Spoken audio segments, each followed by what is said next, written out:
Trois questions fondamentales.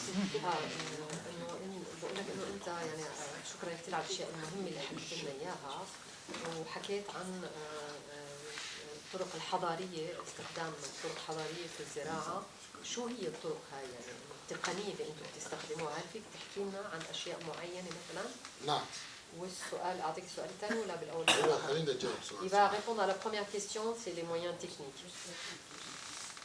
بالنسبة للفراولة، المزارع يزرع الفراولة بالأرض، يزرع في الدرم الواحد 7000 شتلة، ويروي على الأرض، يعني يروي النبتة بالطرق التنقيط أو بالرش بالأرض. هناك كمية من المياه تتبخر وكمية من المياه تنزل إلى الجو، تنزل إلى الأرض.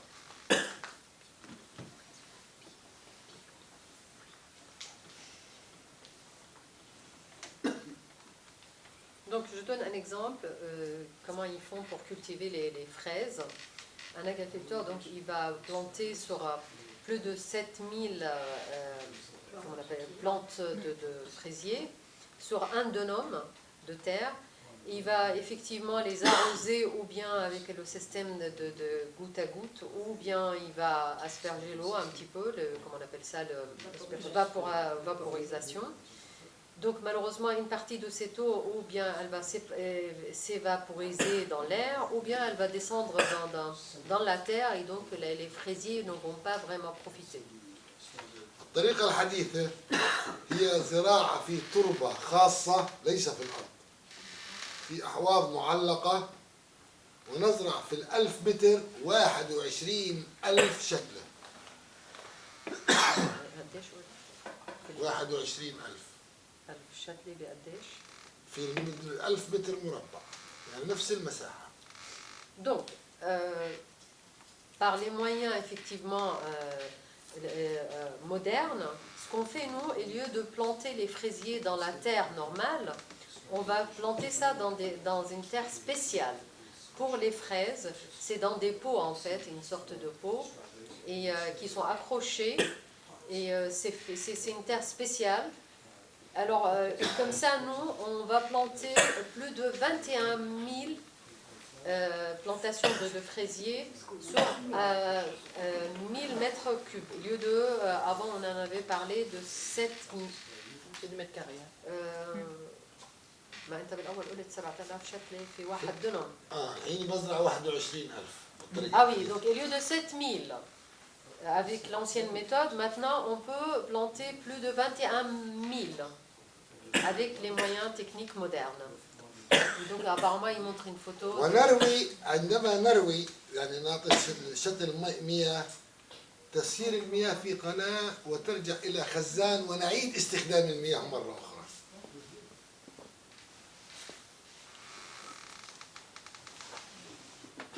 Et effectivement, pour arroser ces fraises avec ce moyen technique moderne, on les arrose en fait via des canaux d'eau, un canal d'eau, qui va arroser en fait petit à petit les fraises. Il va tourner, il va revenir dans un récipient et on va le réutiliser. On va réutiliser l'eau en fait. Voilà, c'est un système en fait d'irrigation mais qui tourne en continu. Donc en fait, ils essayent de faire profiter au maximum les plantes par de l'eau. Donc l'eau qui circule en fait, elle revient dans un récipient et elle revient. كذلك العنب، هناك طرق حديثة لزراعة العنب وإنتاج أعلى، وهناك فائض من الإنتاج في الخضار والفراولة، ونستطيع التصدير إلى الخارج. Également pour aussi le raisin, on utilise effectivement des moyens techniques modernes pour planter le raisin. Et comme ça, on produit beaucoup plus. Et on a même un excédent dans la plantation en fait du raisin et les fraises, et on peut exporter grâce effectivement aux moyens techniques modernes. La deuxième question. هل فيك تحكي لهم عن التعاون اللي بينكم وبين المؤسسة اللي اسمها فيا فيا كامبسينا. كامبسينا؟ كيف بتتعاونوا انتم وياهم؟ شو يعني العلاقة بينكم؟ حركة الفلاحين اسمها حركة الفلاحين الدوليين. حركة الفلاحين الدوليين اللي فيها كامبسينا هي حركة عالمية لها هدف الدفاع عن حقوق المواطنين الأصليين في امتلاك مصادر الغذاء. هذا هدفها الهدف. نحن كفلسطينيين كاتحاد لجان العمل الزراعي هي أول مؤسسة في منطقة الشرق الأوسط وشمال أفريقيا عضوة في ليفيا كامبسينا التي يبلغ عدد أعضائها ما يقارب 210 مليون عضو فلاح. هاي هي فيا كامبسينا. بتعرف بس الشيء. Donc il essaye en fait de donner quelques informations sur cette organisation qui s'appelle Via Campesina. En fait, c'est le nom, si je traduis de l'arabe comme il me l'a donné, c'est le mouvement des paysans internationaux. Voilà, mondial, voilà. Ah, mouvement, voilà, des paysans, le mouvement international des paysans. Non, oui, c'est ça. C'est ça, c'est ça. Ou bien les paysans du monde, voilà, si on peut dire. Donc c'est un mouvement mondial. Son but, c'est vraiment défendre les droits des habitants autochtones de pouvoir cultiver leurs terres et vivre de la culture de leurs terres. Nous, notre organisation palestinienne, c'est la première organisation qui a fait partie de ce mouvement, Via Campesina. Donc on est la première organisation, que ce soit au Moyen-Orient ou le nord d'Afrique, on est les premiers à effectivement à faire partie de cette organisation. Cette organisation qui comporte plus de 210 millions de membres, la Via Campesina. Effectivement, c'est gigantesque. نحن نقوم بتوثيق الانتهاكات الإسرائيلية ضد المزارعين والصيادين ونرسلها إلى جميع أعضاء حركة الفلاحين الدوليين اللي هي فيا كامبسينا. Donc nous, ce qu'on fait, c'est que on va comment dire, on va collecter et on va certifier ou on va en fait c'est pas certifié, c'est en fait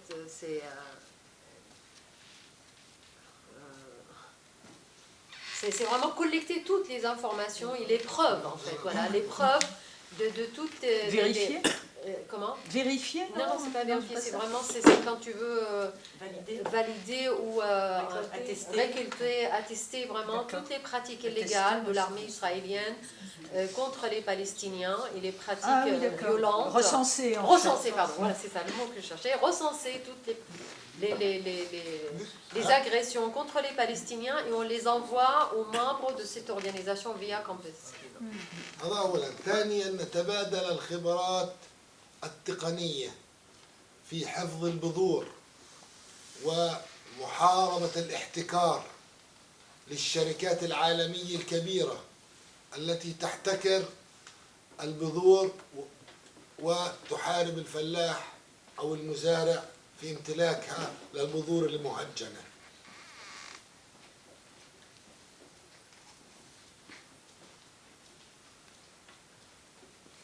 Donc, deuxième chose, c'est que nous, il y a un échange d'expérience et un échange aussi sur les moyens techniques utilisés pour préserver les graines et combattre aussi, comment dire,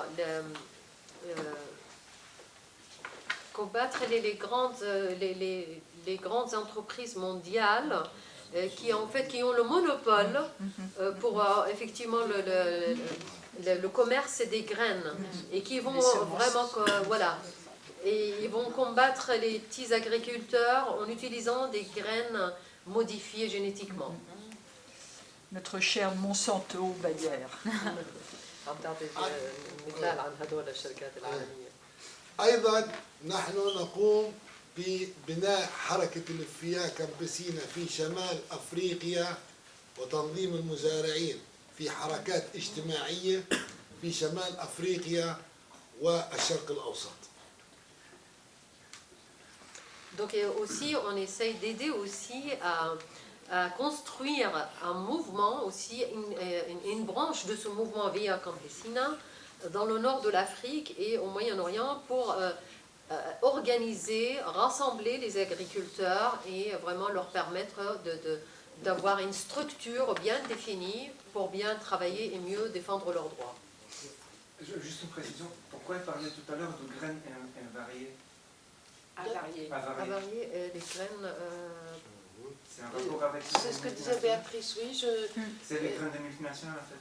Voilà, oui, oui, c'est Ah ça. oui, c'est ما pas... عم بحكي عن كنت حكيت عن البذور المهجنه هاي واللي بتحرم عليكم فقلت مظبوط. Il y a eu un grand scandale il y a 2 ans, parce que il faut voir, Gaza est un marché captif, donc forcément ça va attirer des gros commerçants tout à fait indélicats.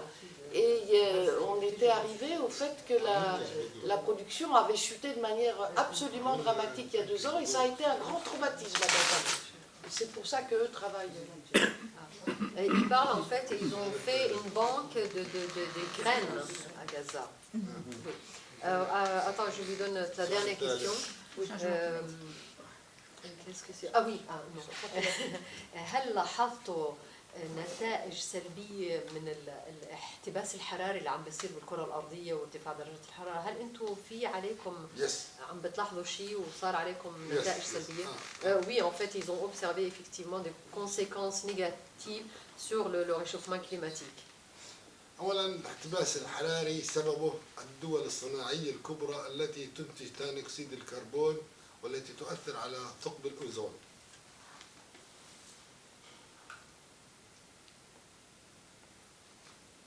Donc, il dit effectivement le réchauffement climatique est causé par les grandes pays industriels, les grandes forces mondiales industrielles, et qui produisent énormément du gaz carbonique et qui a favorisé le trou dans l'ozone.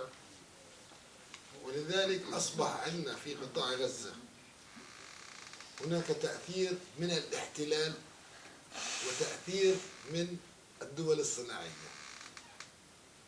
Donc à Gaza, nous, on subit en fait de conséquences. كيف On a من les conséquences الاحتلال؟ de l'occupation et aussi des grandes forces mondiales industrielles. عندما يقومون بسرقة المياه وتقليل المياه وتجريف الأراضي الزراعية، يعني عندما يقوم بتجريف الأشجار تقلل كمية المياه النازلة من السماء في الأمطار. يعني المناطق الغابات بيكون كمية المطر أعلى من مناطق الصحراء. فالاحتلال قام بتجريف الشجر فقلت كمية الأمطار.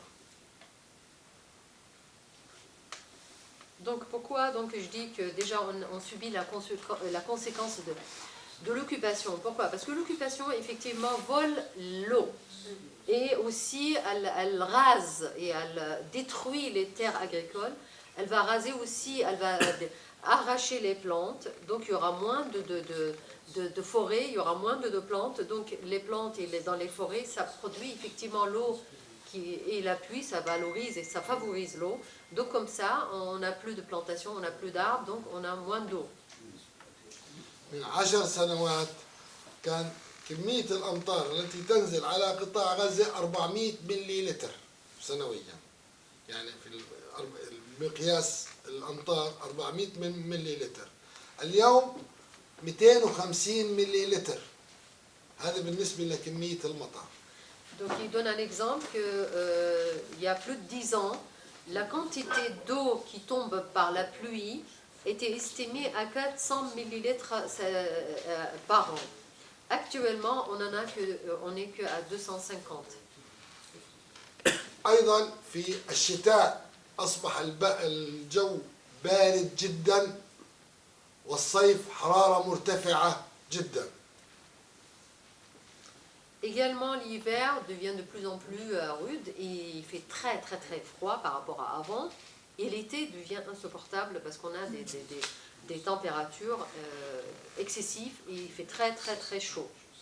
تغير درجات الحرارة يؤثر بشكل كبير على عملية الإنتاج الزراعي.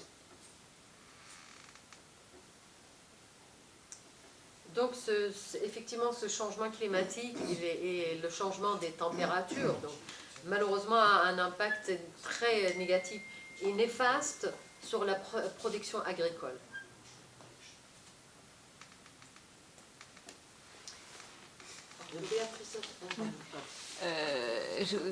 Si j'ai bien compris, mais est-ce que tu peux nous confirmer, donc il n'y a pas de paysans israéliens dans ce mouvement international Via Campesina? تسأل انه بتأكد لنا انه ما في مزارعين اسرائيليين في هاي المؤسسة اللي اسمها فيا كومبيسينا؟ لا. Non, rien. C'est clair. Ils peuvent pas y être parce qu'en fait le but de cette organisation, il l'a dit au départ, c'est vraiment défendre les droits des habitants autochtones, d'avoir le droit d'être maîtres et d'exploiter leurs terres. 5 سنوات صار في مؤتمر في اندونيسيا للفيا كامبيسينا، صار في مؤتمر في البرازيل، صار مؤتمر في اسبانيا. لم يحضر، نحن حضرنا جميع المؤتمرات، لم يحضر ولا اسرائيلي حضر هذا المؤتمر. اخر مؤتمر كان في اسبانيا، تونس دخلت في الفيا كامبيسينا. قلت وين؟ في اندونيسيا وبعدين وين؟ في البرازيل.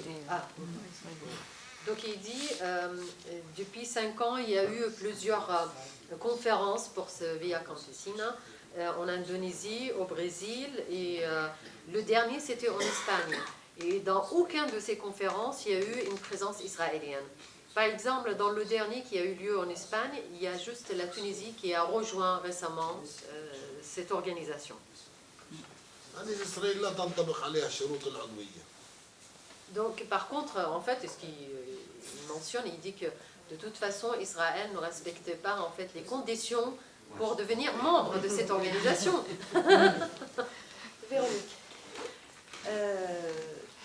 Oui, en 2012 ou 2015, je ne sais plus exactement en quelle année, l'ONU a sorti un rapport disant que Gaza serait invivable. 2012. C'est ça, oui, 2012, je ne savais plus trop.